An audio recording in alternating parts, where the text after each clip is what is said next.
Hello students, मैं पद्माकर मिश्रा आपके बीच एक नए टॉपिक के साथ उपस्थित हूं। आज का टॉपिक है इलास्टिसिटी ऑफ डिमांड। जैसा कि इसके पहले आईएससी बोर्ड के छात्रों के लिए थियरी ऑफ डिमांड पे आधारित 40 क्वेश्चन का मैंने एमसीक्यू दिया आप लोगों को 2 वॉल्यूम में। उसके बाद मैं आज एक नया topic elasticity of demand explain करने जा रहा हूं। Explain in the sense question MCQ होगा, लेकिन उसका आंसर तो मैं आप लोगों को बताऊंगा, लेकिन उसका एक्सप्लेनेशन भी साथ साथ रहेगा। जो लोग आज पहली बार हमारे साथ जुड़ रहे हैं, आपका हार्दिक स्वागत है। यदि आपने अब तक इकोनॉमिक्स एट फिंगर टिप को सब्सक्राइब नहीं किया है तो सब्सक्राइब कर लें और नोटिफिकेशन बेल आइकन को भी ऑन कर लें, ताकि जब भी कोई वीडियो मैं आप लोग के लिए अपलोड करूं तुरंत आपको उसका नोटिफिकेशन मिल जाए और बिना किसी देर के आप उसको देख सकें। आपके एग्जामिनेशन के पॉइंट ऑफ व्यू से सब वीडियो इंपॉर्टेंट है, आप उसको छोड़े नहीं। आइए आज स्टार्ट करते हैं। Elasticity of demand, chapter number 2, elasticity of demand.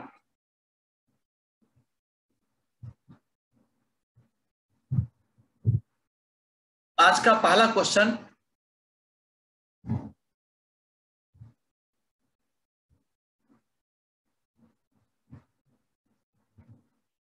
The concept of elasticity of demand developed by. Elasticity of demand का जो कॉन्सेप्ट है, इसको किसने डेवलप किया? तो इसमें कोई ऐसा समझाने वाली बात नहीं है। इसका सही आंसर है एडम स्मिथ जी नहीं, जे.आर. हिक्स जी नहीं, जे.एम. केन्स नहीं। तो करेक्ट आंसर क्या होगा? Option number B, Alfred Marshall. क्या है बेटा? Alfred Marshall. ओके, इसको याद कर लीजिएगा। इलास्टिसिटी ऑफ डिमांड को किसने डेवलप किया? तो अल्फ्रेड मार्शल ने। क्वेश्चन नंबर 2, डैश या डैश का मतलब है आपको कुछ फिल करना है। Dash is a measure of degree of responsiveness of the change in quantity demanded of a commodity to percentage change in its own price of the commodity। यह किसका डेफिनेशन है? Is a measure of degree of responsiveness, degree of responsiveness change in quantity demanded of a commodity, और किसके साथ? percentage change in its own price of the commodity। बेटा तो इसको कहते हैं इनकम की। कहीं बात नहीं बेटा, इसलिए तो ये होगा ही नहीं। क्रॉस इलास्टिसिटी ऑफ डिमांड की जब बात करते हैं तो उसमें एक गुड्स की प्राइस होती है, दूसरे गुड्स की डिमांड होती है। यहाँ पे तो उसी गुड्स की प्राइस की बात हो रही है, उसी गुड्स की क्वांटिटी डिमांड की बात हो रही है। तो सी नहीं होगा। करेक्ट आंसर क्या बेटा? Price elasticity of demand. जब इनकम पहले ही कैंसिल हो चुका है, क्रॉस कैंसिल हो चुका है, तो डी ऑप्शन के होने का कोई चांस नहीं है, तो यहां तो हम जाएंगे नहीं। तो प्राइस इलास्टिसिटी ऑफ डिमांड, अब आपको डेफिनेशन भी याद हो जाएगा कि price elasticity of demand is a measure of degree of responsiveness of the change in quantity demanded of a commodity to percentage change in its own price of the commodity. यदि कहीं percentage ना भी लिखा हो बेटा तो उसको सही मान लेना। ओके, कोई डाउट यहां पे? जब ये होता कि dash is a measure of degree of responsive change in demand of a commodity to change in consumers money income, तब इनकम इलास्टिसिटी ऑफ डिमांड की बात करते। लेकिन यहाँ पे केवल इनकम ऑफ डिमांड दिया है, ये भी गलत होता, इनकम इलास्टिसिटी ऑफ डिमांड होता तो सही होता। Okay, question number 3, elasticity of demand is dash statement. बेटा लॉ ऑफ डिमांड उन्होंने पढ़ा था, लॉ ऑफ डिमांड। अब लॉ ऑफ डिमांड पूछा जाए कैसा स्टेटमेंट है, ये क्वालिटेटिव स्टेटमेंट होता है। क्या है? Qualitative statement. लेकिन जब इलास्टिसिटी ऑफ डिमांड की बात कही जाए, क्यों क्वालिटेटिव कहते हैं लॉ ऑफ डिमांड को? क्योंकि लॉ ऑफ डिमांड में ये हम लोगों ने पढ़ा था, law of demand states that when other thing remain constant with fall in its own price of the commodity, its quantity demanded increases, and when its own price of the commodity increases, its quantity demanded decreases. ये बताया कि goods की price, उसी goods की खुद की price घट रही है, उसकी क्वांटिटी डिमांडेड बढ़ेगी, और खुद की प्राइस बढ़ेगी तो उस गुड्स की क्वांटिटी डिमांडेड घटेगी। लेकिन कितना घटेगा कितना बढ़ेगी बात नहीं हुई। यानी कि क्या हो जाएगा बेटा, यहाँ पे वह केवल क्वालिटेटिव है, इसका मतलब कि वो डायरेक्शन बता रहा है, वह मैग्नीट्यूड की बात नहीं कर रहा है। इसलिए लॉ ऑफ डिमांड क्वालिटेटिव होता है और इलास्टिसिटी ऑफ डिमांड क्वांटिटेटिव होता है। क्वांटिटेटिव क्यों होता है? क्योंकि इसमें यह बताया जाता है कि प्राइस फॉल कर रहा है तो इसकी क्वांटिटी डिमांडेड राइज कर रही है। तो जहां प्राइस के फॉल करने से क्वांटिटी डिमांडेड राइज कर रहा है, तो कितना प्राइस फॉल किया और कितना क्वांटिटी डिमांड राइज किया, तो उसमें बेटा क्वालिटेटिव तो है ही लॉ ऑफ डिमांड के अकॉर्डिंग, बट ध्यान देना कि क्वांटिटेटिव मेजर है। यानी इलास्टिसिटी ऑफ डिमांड यहां पर देखा जाए तो क्या ये दोनों दिख रहा है, सही है। एक चीज याद रखिएगा, जब दोनों ऑप्शन दिया हो क्वालिटेटिव एंड क्वांटिटेटिव, ठीक है, तो दोनों को बेटा टिक कर देना, यानी कि बोथ ए एंड बी हो जाएगा। जब क्वांटिटेटिव होगा उसके साथ क्वालिटेटिव भी रहेगा। लेकिन अब यहाँ पे ये है कि आप लोग के लिए कई एग्जाम में पूछा जाता है कि क्या है, तो चूंकि इलास्टिसिटी की केवल बात हो रही बेटा, तो इसके लिए जो मेजॉरिटी बेटा होता है वो किसके तरफ होता है? क्वांटिटेटिव स्टेटमेंट की तरफ होता है। किधर बेटा? क्वांटिटेटिव की तरफ जाता है, ठीक ना। यानी कि आप सही किसको मानोगे? क्वांटिटेटिव। आप अपने एग्जाम में इलास्टिसिटी ऑफ डिमांड को क्या कहेंगे? ये कैसा स्टेटमेंट होता?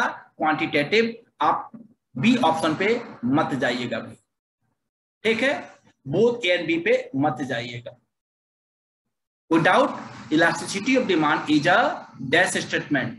क्वांटिटेटिव क्यों? क्योंकि ये मैग्नीट्यूड को बतलाता है, और इलास्टिसिटी केवल मैग्नीट्यूड की ही बात करता है, तो मेजॉरिटी किधर होगा? क्वांटिटेटिव की तरफ होगा। ओके, क्वेश्चन नंबर 4,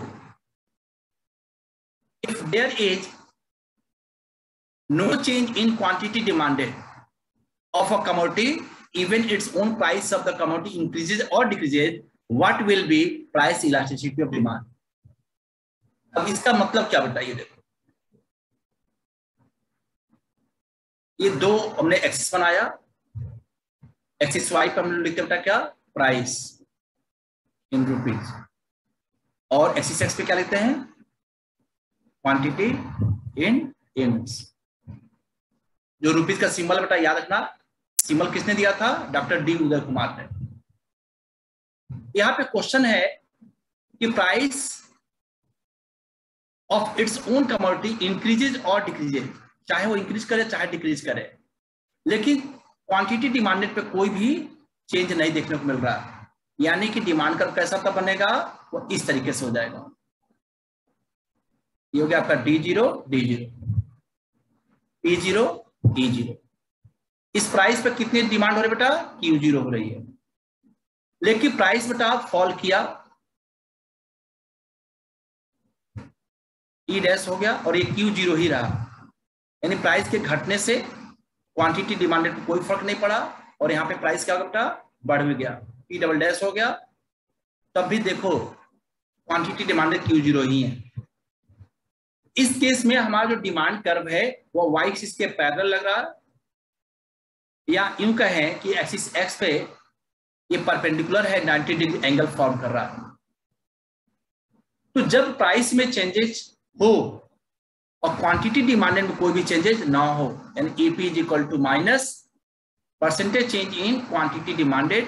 पहले भी Q0 था, अभी Q0 है, इसमें कोई चेंज नहीं हुआ, यानी 0 अपॉन, मान लो प्राइस में कुछ भी चेंजेस हुआ, माना यहाँ पर 10% है, 0 अपॉन 10 इक्वल टू क्या हो जाएगा, 0 हो जाएगा। आंसर क्या होगा, EP is equal to 0। If there is no change in quantity demanded of a commodity, even its own price of the commodity increases or decreases, price elasticity of demand will be 0, perfectly inelastic। EP is equal to 0 को क्या कहते हैं, perfectly inelastic और completely inelastic। समझ आ गया? Okay बेटा, चलते हैं क्वेश्चन नंबर 5 पे।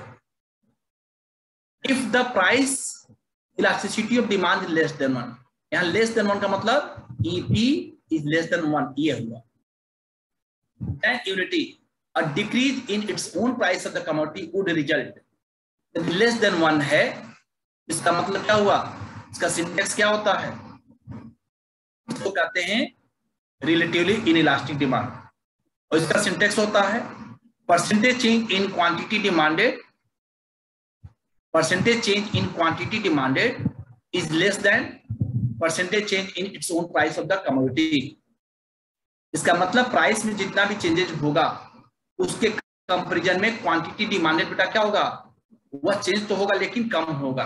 तो यहाँ पे क्या हुआ, प्राइस लेस देन 1 की बात करें तो decrease in its own price, तो क्वांटिटी डिमांड क्या होगा, इंक्रीज करेगा, प्रोपोर्शनली लेस इंक्रीज करेगा लेकिन कम इंक्रीज करेगा इन its own quantity demanded of a commodity. यानी ए ऑप्शन यहाँ पे सही है, आगे सोचने की बात नहीं है, क्योंकि यहाँ पे डिक्रीज कर रहा तो यहाँ पे इंक्रीज करेगा, लेकिन वह कितना इंक्रीज करेगा, तो जितना बेटा प्राइस में चेंज होगा उसके कंपैरिजन में कम करेगा, तो लेस हो गया, ठीक ना।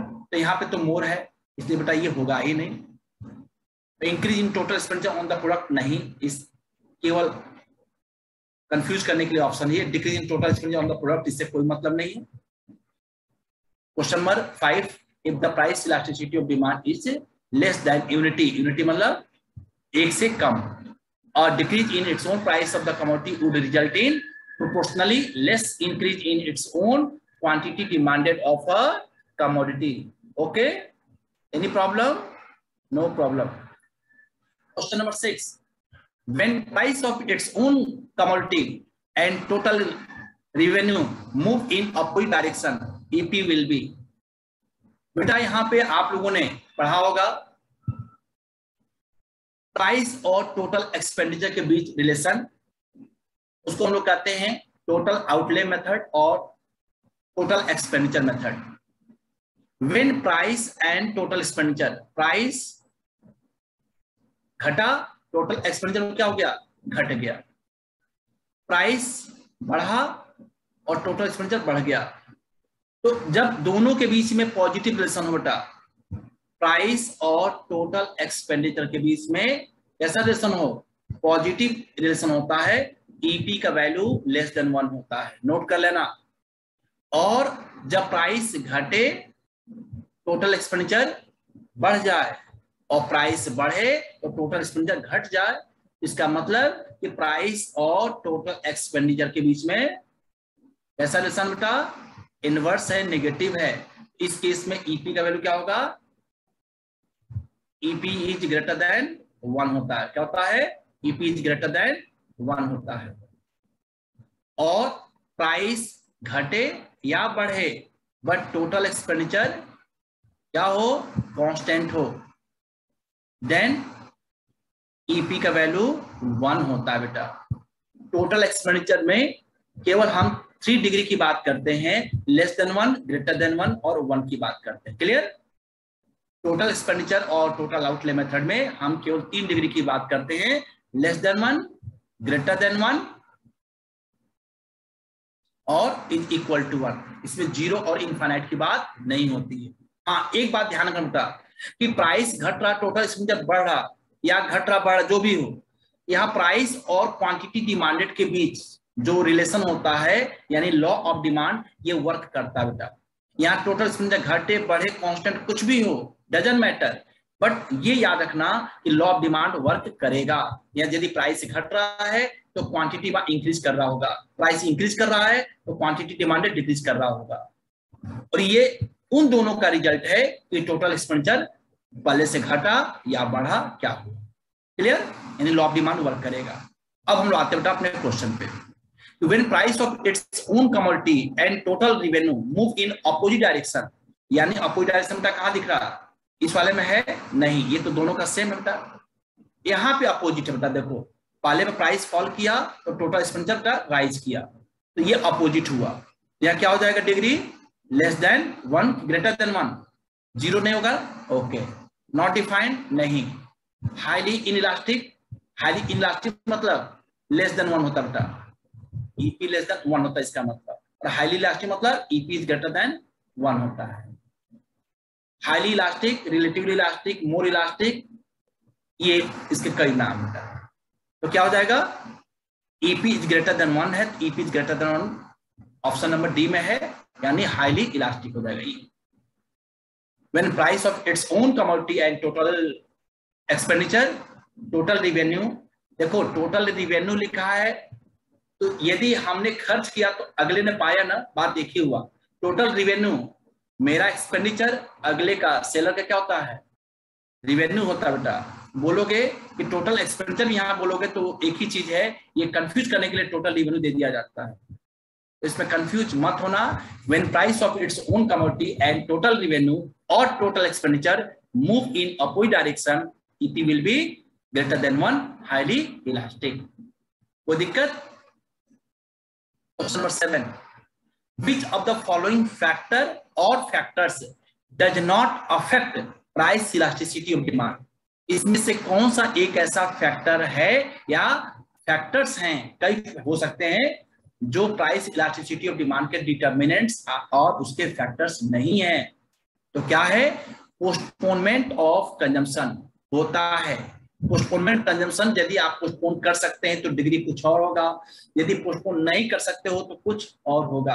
यानी पोस्टपोनमेंट पॉसिबल है तो EP ग्रेटर देन 1 होगा, postponement of consumption not possible है तो लेस देन 1 होगा, और बिल्कुल नहीं है लेस देन 1 मतलब ये भी कर सकते हैं कुछ संभावना है, एक में ज्यादा है, बिल्कुल नहीं है, बिल्कुल नहीं हुआ तो 0 हो जाएगा। कंज्यूमर्स हैबिट, यस, यदि कोई कंज्यूमर है वो हैबिचुअल है, जैसे स्मोकर, तो उनके लिए प्राइस के घटने या बढ़ने से उस गुड्स की क्वांटिटी डिमांडेड पे बहुत ज्यादा फर्क नहीं पड़ता है, यानी कि माइनर इफेक्ट होगा, EP लेस देन 1 होता है, लेकिन जो नॉन हैबिचुअल होते हैं उनके लिए ग्रेटर देन 1 होता है। टेस्ट एंड प्रेफरेंसेस, बेटा टेस्ट एंड प्रेफरेंसेस इसका फैक्टर नहीं है। टेस्ट एंड प्रेफरेंसेस किसका फैक्टर है? ये डिमांड को अफेक्ट करने वाला फैक्टर बेटा, इलास्टिसिटी ऑफ डिमांड का फैक्टर नहीं है। प्रोपोर्शन ऑफ एक्सपेंडिचर, ये इलास्टिसिटी ऑफ डिमांड का फैक्टर है, यानी कि ABCD में कौन सा ऐसा फैक्टर है जो इलास्टिसिटी ऑफ डिमांड को अफेक्ट नहीं करता है, तो वह है taste and preferences. Okay, question number 7 का option C। Question number 8, when demand line originate from axis X and make 90 degree angle, it means क्या होगा? EP का वैल्यू क्या हो जाएगा? अभी मैंने पिछले क्वेश्चन में बताया था, जब इस तरीके से हो और एक्सिस X से 90 डिग्री एंगल बन रहा हो, इसका मतलब हुआ कि डिमांड लाइन एक्सिस X पे परपेंडिकुलर है या Y एक्सिस के पैरेलल, दोनों का मतलब एक ही हुआ, या तो X पे परपेंडिकुलर है या Y के पैरेलल है और एक्सिस X पे 90 डिग्री एंगल फॉर्म कर रहा है। इस केस में इलास्टिसिटी ऑफ डिमांड क्या होगा? इसका मतलब कि its own price of the commodity increases और decreases but its quantity demanded remain constant, यानी EP का वैल्यू 0 होगा। क्या होगा? 0 होगा। परफेक्टली इनइलास्टिक, परफेक्टली इनइलास्टिक होगा, नो डाउट।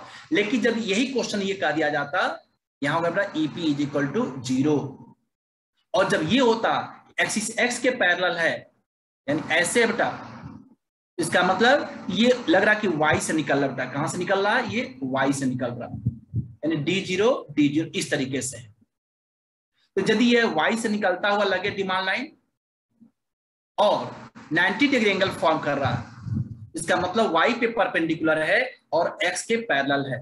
तो y के परपेंडिकुलर होगा या x के पैरेलल होगा, इसका जो वैल्यू होता है EP is equal to infinity, यानी इसको हम लोग कहते हैं अनडिफाइंड और नॉट डिफाइंड। तो इसमें देखा जाए करेक्ट आंसर क्या बेटा, क्योंकि x से निकलता हुआ है और 90 डिग्री एंगल फॉर्म कर रहा है, तो ये वाला आंसर होगा इसके लिए, यानी EP इज इक्वल टू 0 होगा। कोई दिक्कत? ओके बेटा। Question number 9, when demand line intersect axis x and axis y।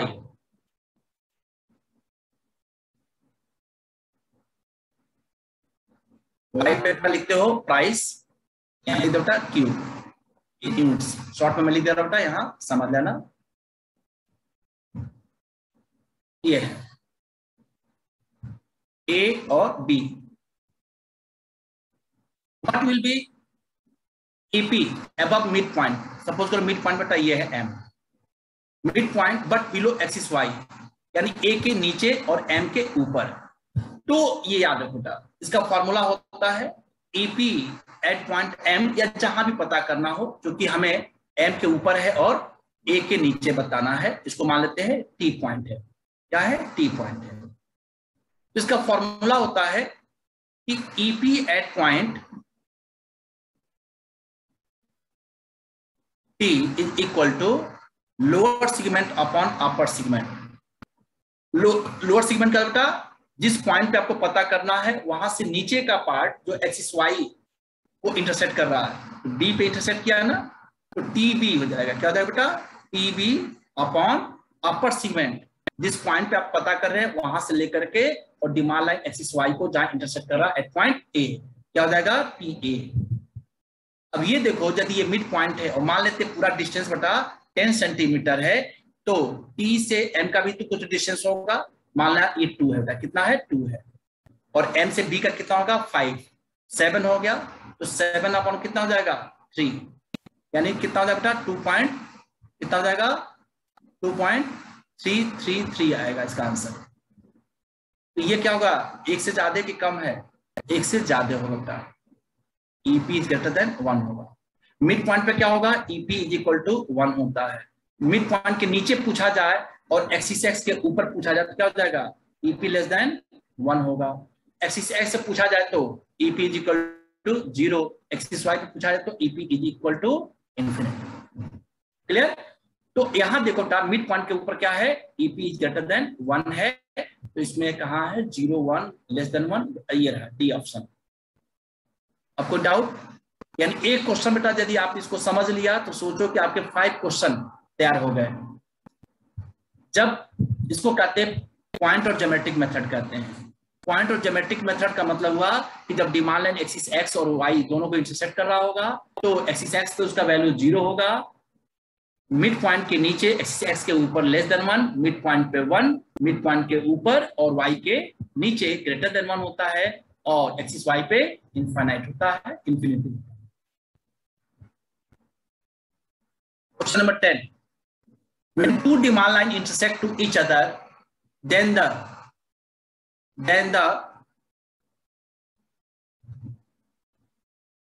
dash is more elastic at point of intersection। ये इस तरीके से बेटा समझना।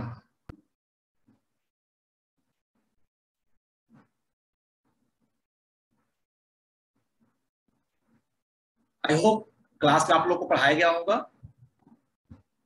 यदि कहीं कोई डाउट हो आप लोग कमेंट बॉक्स में बेटा हमसे पूछ सकते हो, मैं आपको समझा दूंगा। ये एक बेटा डिमांड लाइन है बेटा D1 और एक बेटा D2, ठीक है। When two demand line intersect to each other, then the other more elastic at point। यदि हम यहाँ पे देखें जहां इंटरसेक्शन हुआ है तो इसमें मोर इलास्टिक किसके लिए होगा? मोर इलास्टिक मतलब EP ग्रेटर देन 1। जब डिमांड लाइन बेटा स्टीपर होता है, जब डिमांड लाइन स्टीपर होता है यानी कि एक्सिस एक्स से निकलता हुआ लगे और जो एंगल फॉर्म कर बेटा ये थीटा है ना, तो थीटा का जो वैल्यू है theta is greater then 45 degree but less than 90 degree. तो जब जो एंगल बने एक्सिस एक्स से वो 45 डिग्री से ज्यादा हो, 90 डिग्री से कम हो, उसको कहते हैं स्टीपर। ये क्या बेटा, ये स्टीपर है। क्या है? स्टीपर होगा। और स्टीपर जब डिमांड लाइन होता है उसका वैल्यू क्या होता बेटा? ईपी लेस देन 1 होता है। यहां पे बात कर रहा मोर इलास्टिक, जब फ्लैटर होता बेटा, फ्लैटर का मतलब ये जो डिमांड लाइन है एक्सिस एक्स से निकलता हुआ लगे और थीटा का वैल्यू 45 से ज्यादा हो बट लेस देन, सॉरी क्या है, इसको बना लो बेटा, theta is greater then 0 but less than 45 degree, तो क्या हो जाएगा? इसको कहते हैं फ्लैटर। क्या कहते हैं बेटा? फ्लैटर कहते हैं, फ्लैटर। और जब फ्लैटर होता है तो डिग्री क्या होगा?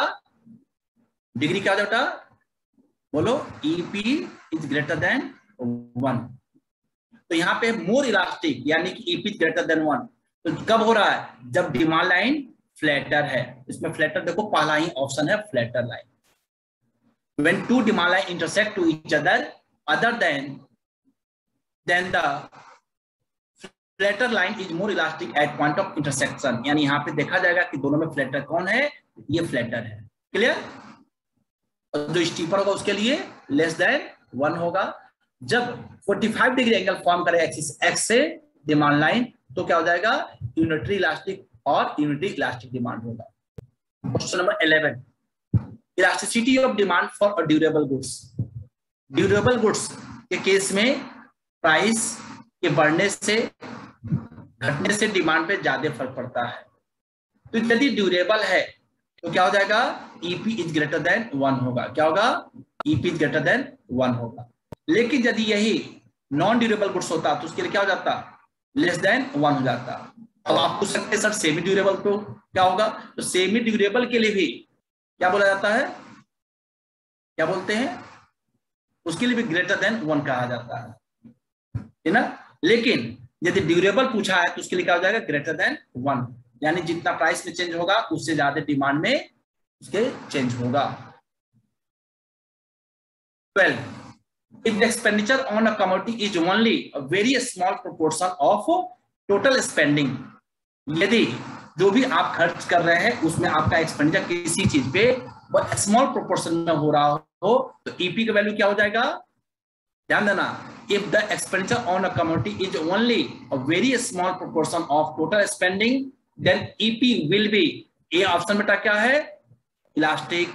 बी का मतलब इन इलास्टिक। बी का मतलब इन इलास्टिक। यहां लिखा बेटा स्मॉल, वेरी स्मॉल प्रोपोर्शन।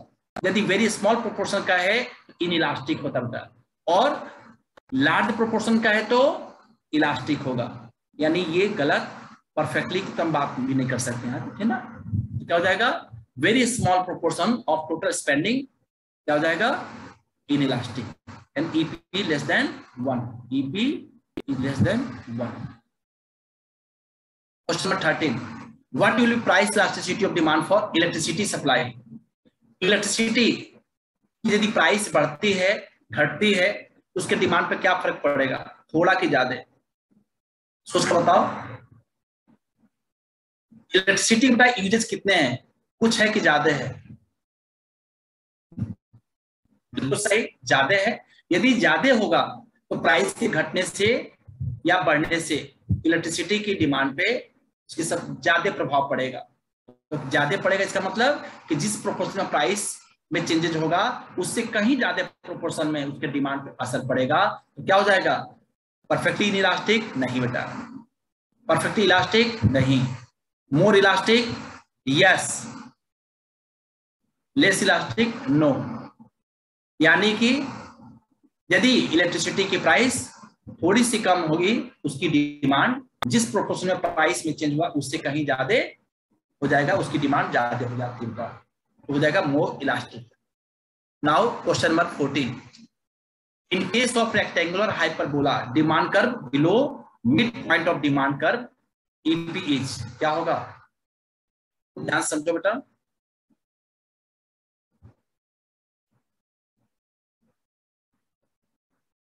यहाँ होगा प्राइस, यहाँ होगा क्वांटिटी। रेक्टेंगुलर हाइपरबोला का मतलब होता है डिमांड लाइन, देखो ये जो दिखा ना, ये कॉन्टिन्यूसली घटता हुआ होगा, इसको रेक्टेंगुलर हाइपरबोला बोलते हैं। इसका मतलब जानते हो क्या हुआ, यहाँ ये कंफ्यूज करने के लिए दिया मिड पॉइंट, चाहे मिड पॉइंट के नीचे कहे चाहे मिड पॉइंट के ऊपर कहे, कहीं भी कहे, जब रेक्टेंगुलर हाइपरबोला है, क्या बोला, रेक्टेंगुलर हाइपरबोला, उस केस में उस डिमांड लाइन के किसी भी पॉइंट पे इलास्टिसिटी ऑफ डिमांड क्या होता है, 1 होता है। क्या होता है, 1 होता है, याद करो। When demand curve is rectangular hyperbola, rectangular का मतलब क्या हुआ कि इसके जो दोनों एंड बेटा अपवर्ड और डाउनवर्ड, इसको कभी एक्सटेंड करो तो कभी भी दोनों एक दूसरे से आकर मिलता नहीं है, और जब दोनों एक दूसरे से मिलेंगे नहीं तो उसका कोई सेंटर भी नहीं होगा। तो किसी भी पॉइंट पे आप पता करोगे, ठीक ना, उसका एरिया जो होगा क्या होगा, सब इक्वल होता है। क्या होगा, ये एक्सपेंशन इक्वल हो जाता है ना।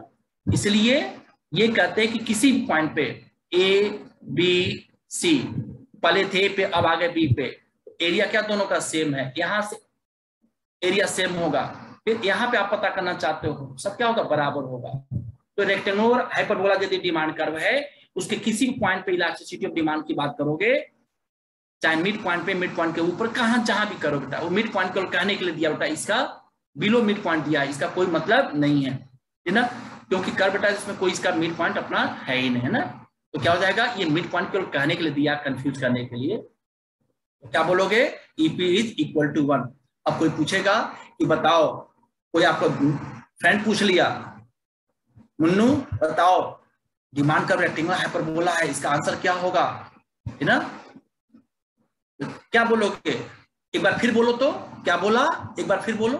तो जब आप समझदार हो, वीडियो देखो समझ गए, तो आंसर दे दोगे। क्या, तो क्या बोला, रेक्टेंगुलर हाइपरबोला। तो फिर एक बार बोलो, इसका मतलब उसका वैल्यू क्या हो गया, समझ जाओगे, 1 आंसर है। क्या होगा, 1। तो 1 को क्या कहते हैं, यूनिटरी इलास्टिक और यूनिट इलास्टिक कहते हैं, ठीक है ना। ओके बेटा, question number 15, for necessary goods income elasticity of demand. Necessary goods के लिए इनकम इलास्टिसिटी ऑफ डिमांड क्या होगा, नेसेसरी गुड्स के लिए इनकम इलास्टिसिटी ऑफ डिमांड क्या होगा, इलास्टिक होगा। इसमें बहुत ज्यादा फर्क पड़ेगा, नो, फर्क पड़ेगा लेकिन कम फर्क पड़ेगा, यस। यूनिटरी इलास्टिक मतलब था E Y is greater than 1, inelastic EY less than 1, unitary EY is equal to 1, perfectly inelastic EY is equal to 0। तो फर्क पड़ेगा लेकिन क्या फर्क पड़ेगा, कम फर्क पड़ता होता है। क्या हो जाएगा, इन इलास्टिक। क्या हो जाएगा, इन इलास्टिक, यानी EY is less than 1, क्योंकि इनकम इलास्टिसिटी ऑफ डिमांड की बात करेंगे बेटा, इसलिए EY बोलेंगे, है ना। Okay, question number 16, cross elasticity of demand for complementary goods. Complementary goods और सब्स्टिट्यूट गुड्स, जब ईसी का वैल्यू प्लस में आता है तो गुड्स कैसा होता है, सब्स्टिट्यूट होता है। क्या होता है, सब्स्टिट्यूट गुड्स होगा। जब ईसी का वैल्यू क्या आता है, माइनस में आता है, तो गुड्स कैसा होगा, कॉम्प्लीमेंटरी होगा। जब ईसी का वैल्यू 0 आ जाए, ठीक है, तो क्या हो जाएगा, ये अनरिलेटेड गुड्स होगा। क्या होगा, अनरिलेटेड गुड्स होगा। तो यहां पे देखो टा, ए और बी, ए और बी ये दोनों क्या है, पॉजिटिव है, पॉजिटिव बेटा, ये भी आपका तीनों हो गया। तो क्या हो जाएगा, ये सब्स्टिट्यूट में जाएगा, किस में जाएगा, सब्स्टिट्यूट। अब यदि ये है बेटा तब तो परफेक्ट सब्स्टिट्यूट बात हो, अलग छोड़ो उसको, बट यहां जाए क्या, ये पॉजिटिव है, ई वाई क्या बेटा, ये ई वाई क्या है, पॉजिटिव है बेटा, क्या है, पॉजिटिव, यानी कि ए बी सी सब्स्टिट्यूट के लिए होगा। यानी कि पॉजिटिव कैसे है, 0 से ज्यादा बेटा, ई वाई का वैल्यू क्या है, ग्रेटर देन 0 होगा, तो 0 से ज्यादा होगा, इक्वल टू 1। यदि बेटा लेस देन 1 भी लिखा है, कुछ भी क्या है, सब 0 से ज्यादा है, तो कैसा गुड्स होगा, सब्स्टिट्यूट गुड्स होगा। लेकिन जब 0 से कम होगा, यानी माइनस में होगा बेटा, ये हो गया ई वाई, जब 0 से कम कोई वैल्यू होता है बेटा तो क्या होता है, वो निगेटिव होता है। और निगेटिव किसके लिए होगा, कॉम्प्लीमेंट्री गुड्स के लिए होगा। करेक्ट आंसर क्या हो जाएगा, डी होगा, है ना। इसी का वैल्यू यदि 0 होता तो इसका मतलब क्या लिखते हैं, अनरिलेटेड गुड्स। मतलब ये कहा जाए कि due to increase in price of sugar what affect on demand of shoes. भाई चीनी का दाम बढ़ रहा है तो जूते की डिमांड पे क्या उसका मतलब, कोई मतलब है नहीं, वो अनरिलेटेड है ना, उससे क्या मतलब है, कोई मतलब नहीं है ना, तो अनरिलेटेड हो गया। EC less than zero negative, इसका मतलब क्रॉस इलास्टिसिटी डिमांड, इसकी बात हो रही है, कॉम्प्लीमेंट्री गुड्स की हो रही है। Okay, question number 70। चलो देखो भाई, ये तो आ गया न्यूमेरिकल आपका। चलो इस न्यूमेरिकल को भी मैं आपको समझाता हूं। Price elasticity of demand for a product is unity, यानी कि यहां दिया क्या दिया, EP इज इक्वल टू 1 दिया। A household buys 25 units of this product Q0, 25 units at a price of 5 rupees होता। P0 कितना है, ₹5 पर यूनिट, और ये हो गया 25 यूनिट्स हो गया। If the price of product rises by 1 rupees per unit, यहाँ rises by लिखा बेटा, बाई का मतलब जितना पहले होगा उसमें इतना और प्लस हो जाएगा, और लिखा होता है कि प्रोडक्ट राइजेस टू, इसका मतलब इतना हो गया, तो 2 होता, लिखा होता राइजेस टू ₹1, इसका मतलब पहले 5 रुपए कीमत थी, अब कितनी हो गई उसकी प्राइस, 1 रुपए हो गई। लेकिन यहाँ कह रहा राइजेस बाई, तो जब बाई लिख दिया यानी कि जो पहले प्राइस था कितना 5 रुपए, अब उसमें कितना ऐड हो जाएगा, 1 रुपए और ऐड हो जाएगा, ये हो जाएगा ₹6 पर यूनिट हो गया, पर यूनिट। पूछा क्या, हाँ, how much quantity of the total product will be house hold by, कितना वो खरीदेगा, यानी डिमांड की बात कर रहा है कि जब 6 रुपीज पर यूनिट हो गया तो Q डैश कितना होगा, ये पता करना बेटा। इसका फॉर्मूला होता है, लिखोगे एज वी नो डैट, एकदम जैसे मैं बता रहा हूं इस सीक्वेंस से करना बेटा। EP is equal to minus, sign को इग्नोर मत करना, Q dash minus Q0, current value minus initial value, current quantity minus initial quantity upon current price minus initial price into P0 upon Q0, ये formula होता है बेटा। Minus का sign ये नहीं करता, दोनों के बीच में इनवर्स रिलेशन है, और दोनों में से कोई ना कोई एक साइन क्या होगा, Q dash minus Q0, solve करोगे तो माइनस में आएगा, ये तो प्लस में आएगा, यदि ऊपर प्लस में आए तो P dash minus P0 minus में आएगा, और जब दोनों में से कोई एक माइनस हुआ तो ये माइनस का साइन खत्म हो जाता है। फॉर्मूले में EP का वैल्यू क्या लिखेंगे 1, क्योंकि क्वेश्चन में 1 दिया था। यदि क्वेश्चन में क्या लिखा रहता -1 होता तो ये साइन यूज नहीं करते, लेकिन चूंकि फॉर्मूले में माइनस का साइन यूज किया कब, जब EP का वैल्यू ऑलरेडी प्लस में दिया था। Minus Q dash minus Q0, Q dash क्या बेटा नहीं मालूम है, Q0 कितना है 25 upon P dash minus P0 6 minus 5 into P0 upon Q0, P0 कितना 5, 25, 5 5 जा 25 हुआ, 1 is equal to minus Q dash minus 25 upon 6 minus 5 1 into 1 upon 5, multiply करो बेटा, 5 1 जा 5 और क्रॉस मल्टीप्लाई कर दो जाता, 5 is equal to minus Q dash minus 25, बोलो Q डैश माइनस 25। अब यहाँ यदि ये माइनस बेटा, तो यहाँ यदि माइनस का साइन बेटा लगाओगे ये ना इसके साथ, तो Q डैश माइनस में आएगा और माइनस 25 क्या हो जाएगा, प्लस हो जाएगा। ठीक है, 5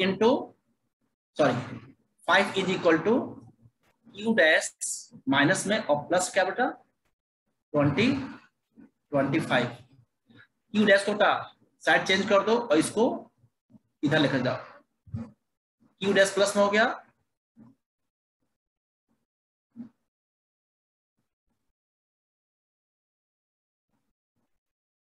माइनस Q डैश बेटा ये प्लस है ना, ये प्लस है, यहाँ 25 प्लस और इधर प्लस में 5 प्लस में है, जब साइड चेंज कर क्या हो जाएगा -5 हो जाएगा, कितना हो जाएगा 20 units, Q dash is equal to 20 units. Option में देखो क्या है, 5 यूनिट्स नहीं, ये बिल्कुल नहीं होगा, 6 नहीं, 25 रॉन्ग है बेटा, एंड 25 ये करेक्ट आंसर है। यदि आप इस साइन को इग्नोर कर देते हो बेटा ना, तो यहाँ पे वैल्यू क्या होता है, गलत हो जाता है। इसलिए जब आप प्राइस इलास्टिसिटी ऑफ डिमांड पता करो तो EP is equal to minus ये साइन के साथ किया करो। यदि क्वेश्चन में ईपी का वैल्यू माइनस में दिया हो तब ये साइन यूज नहीं करते हैं, और जब ईपी का वैल्यू प्लस में दिया हो तो इस साइन को यूज करते हैं ना। आपका आंसर गलत नहीं होगा। Question number 18, which one is incorrect.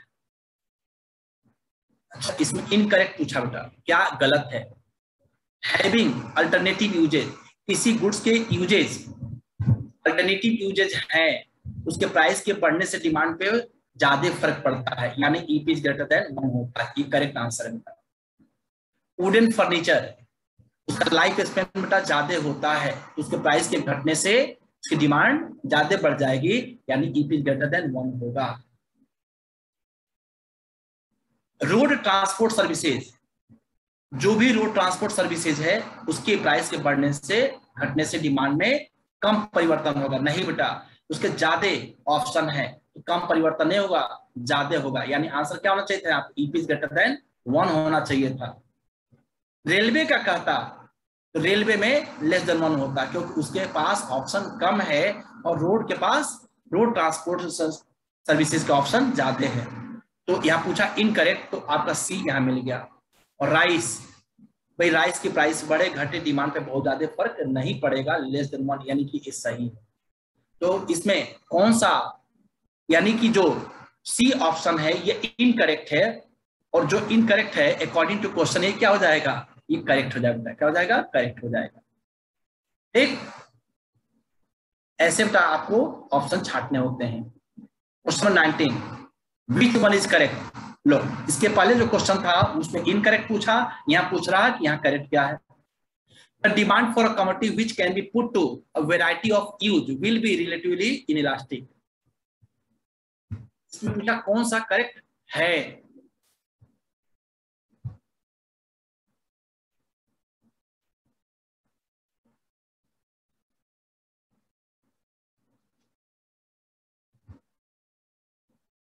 The demand for a commodity which can be put to a variety of uses will be relatively inelastic.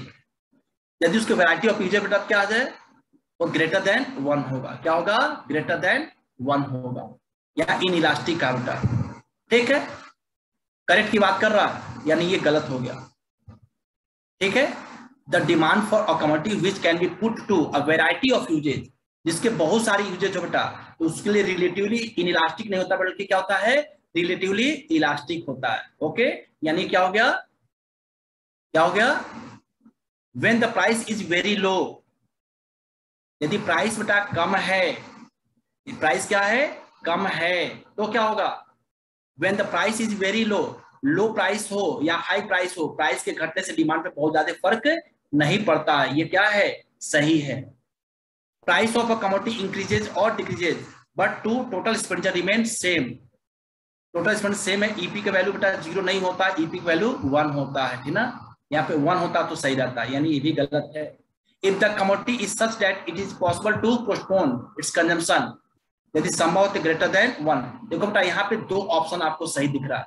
If the commodity is such that it is possible to postpone its consumption, यदि consumption को आप कुछ समय के लिए postpone कर सकते हो तो प्राइस के घटने से बढ़ने से उसके डिमांड पे ज्यादा फर्क पड़ सकता है, and EP is greater than 1, यानी ये भी सही हो जाएगा। यानी इसमें 2 ऑप्शन बेटा है ना, क्वेश्चन फॉर्मेशन में 2 यहाँ दिख गया, जबकि आपके होना चाहिए था एक ही, है ना। When the price is very low EP is greater than 1, price पे ज्यादा फर्क नहीं पड़ेगा, ध्यान रखना।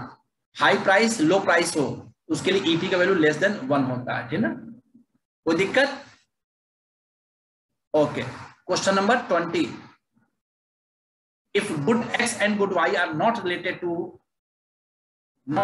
इन any way the cross elasticity of demand will be. जब एक्स की प्राइस बढ़े घटे वाई की डिमांड पे क्या, जब उससे कोई संबंध नहीं है, उसके प्राइस के घटने बढ़ने से कोई फर्क पड़ेगा नहीं, तो क्रॉस इलास्टिसिटी ऑफ डिमांड क्या हो जाएगा, क्या हो जाएगा, 0 होगा, यानी अनलिमिटेड है। ये अनलिमिटेड है। इसमें तो बहुत सिंपल था, मैंने बताया भी था। ये क्वेश्चन 1 से लेकर 20 तक मैंने आपको समझा दिया, और एक क्वेश्चन आप लोग के लिए है, आप इसको करें और कमेंट बॉक्स में देंगे answer. Do it by yourself, which one is not match them with respective items, कौन सा एक मैच नहीं है, प्रॉपर उसकी मैचिंग नहीं है, आपको इसको बताना है ना, कौन सा इसमें मैच नहीं है, आप कमेंट बॉक्स में बताइएगा। और क्विक आंसर जानना हो तो आप हमारे साथ टेलीग्राम फिंगर टिप के साथ जुड़ जाइए, वहां पे आपको इसका आंसर पता चल जाएगा। वहां आप बहुत इजी वे में अपना कन्वर्सेशन कर सकते हैं। आपका टेलीग्राम पे भी हार्दिक स्वागत है, आप आइए।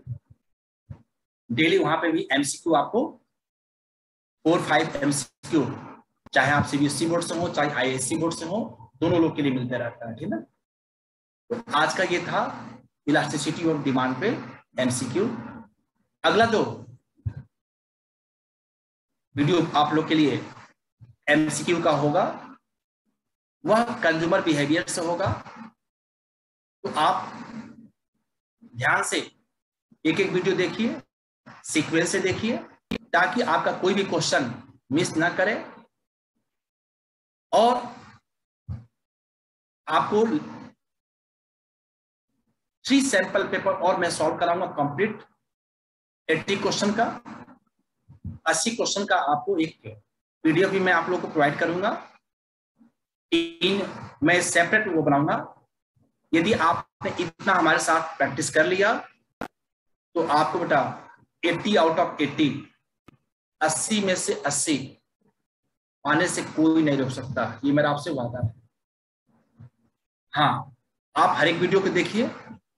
एक प्रॉब्लम आप लोग के साथ मैं देख पा रहा हूं, जो स्टूडेंट बेटा आईएससी बोर्ड से रिलेटेड है, वह प्लेलिस्ट में आप अपना वीडियो चेक कर सकते हैं। वहां पे जो भी आईएससी बोर्ड से रिलेटेड वीडियो है वहां पे मैं सेपरेट कर देता हूं, ताकि आप लोग को सर्च करने में दिक्कत ना हो। जो सीबीएसई बोर्ड के छात्र हैं उनके लिए अलग हो जाता है, तो आप कंफ्यूज मत हो। सब वीडियो आपके प्लेलिस्ट में आईएससी के लिए अलग है और सीबीएसई के लिए अलग है, क्लास 12 के लिए अलग है, क्लास 11 के लिए अलग है। कोई भी कंफ्यूजन ना हो, आप वहां से पूरी वीडियो को देखिए। सब सीक्वेंस से मैं वीडियो आप लोग प्रोवाइड कर रहा हूँ, डिमांड का, कंज्यूमर बिहेवियर का, उसके बाद से प्रोडक्शन का होगा, सब होगा। आप धैर्य रखिए, आपको वीडियो मिलता रहेगा, आपको कहीं कोई दिक्कत नहीं होगी। चलिए फिर हम आपसे मिलते हैं एक नए वीडियो के साथ। आप अपनी तैयारी को ऐसी जारी रखिए, इसी जोश के साथ, इसी जुनून के साथ, हिम्मत मत हारिए। अच्छा अवसर है मार्क्स पाने का। तो मार्क्स पाना एक पहलू हुआ और नॉलेज बेटा एक पहलू हुआ। आप जब नॉलेज भी लोगे, नॉलेज आपके पास प्रॉपर रहेगा, तो मार्क्स भी आपको मिल जाएगा, अच्छे नंबर से आप पास होगे, मेरा वादा है। आप अपने साथ अपने फ्रेंड्स सर्कल को भी इकोनॉमिक्स एट फिंगर टिप के साथ जुड़ने तो कहिए। दोनों छात्र, तीनों छात्र जो आपके दोस्त हैं, आपस में वीडियो को देखने के बाद डिस्कस कीजिए। यदि कोई डाउट है आप हमसे टेलीग्राम पे संपर्क कर सकते हैं। कमेंट बॉक्स में भी आप जो आपकी क्वेरी है कर सकते हैं। मैं आपके हर एक प्रॉब्लम को सॉल्व करने के लिए तैयार हूं। ओके, बहुत बहुत धन्यवाद।